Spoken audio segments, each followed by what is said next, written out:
What's up mga kapuso, ito po ang mga ganap na dapat po natin abangan dito lamang po sa ating kapatid.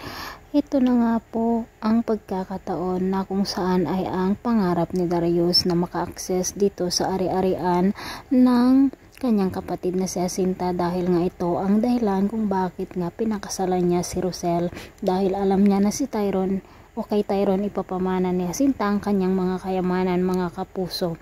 Samantala ito namang babae ni Darius ay hindi na siya makatiis dahil nga hindi sinasagot ni Darius ang kanyang tawag, kung kaya't nagpunta na nga siya sa kanilang bahay at si Tali nga ang nakita niya mga kapuso, at hindi rin pala alam ng babaeng ito na si Tali ay kanyang anak na anak nila ni Darius. Talaga namang ang panahon o ang pagkakataon, no mga kapuso, dahil rin hindi makontak ni Tali si Wesley ay si Belle na naman o kay Belle na naman nagalit ang malditang babae na ito. Gusto niya sanang saktan itong si Belle, ngunit umiksena si Tyrone at ipinagtanggol nga po niya si Belle mga kapuso, at ito na naman ang dahilan kung ba na hindi pagkakaunawaan ng dalawa.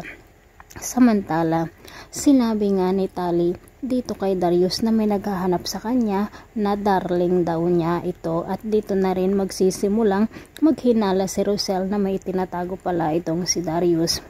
Mga kapuso, si Jacinta naman ay talagang lumalala ang kanyang kalagayan at nawalan nga po siya ng malay dito sa ospital, na kung saan ay nandito rin si Doktora Annalyn Santos. Siya kaya ang magliligtas o siya kaya ang makapagpapagaling dito kay Jacinta?